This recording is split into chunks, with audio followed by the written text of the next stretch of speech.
વડોદરામાં લૂંટારુઓ બેફામ બન્યા છે। 2.5 વર્ષની દીકરીના ગળે તલવાર મૂકી લૂંટ આચરવામાં આવી છે। નવરાત્રીના તહેવારમાં ચોરીની નવી મોડસ ઓપરેન્ડી સામે આવી રહી છે।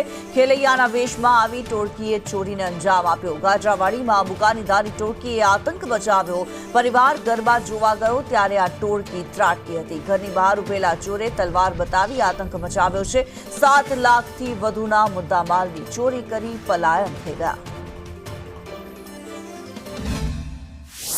શીખલે ઘર હતો એ વોચ કરતો હતો અહીંયા ઘરે અને હું આવ્યો બાઇક લઈને તો એ બહાર નીકળીને ધમકી આપવા બેઠો કે બૂમ પાડીશ નહીં ને તો હું તલવાર ફરાઈ નાખીશ। મારા બેબી બેસાડી લે આગળ એના ગળામાં તલવાર મૂકી અને કહે છે બૂમ પાડી તો હું તલવાર ફરાઈ નાખીશ કે 3 લાખ રૂપિયા કેસ હતા અને બીજી સોનું અને ચાંદી હતું।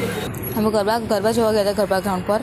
અમે અહીંયા આવ્યા ત્યારે અંદર 2 જણ હતા, બહાર એક ઊભો રહ્યો હતો। અમે અહીં ઊભા રહ્યા ત્યારે એક જણ અહીંયાથી બહાર આવ્યો, તલવાર લઈને આવ્યો।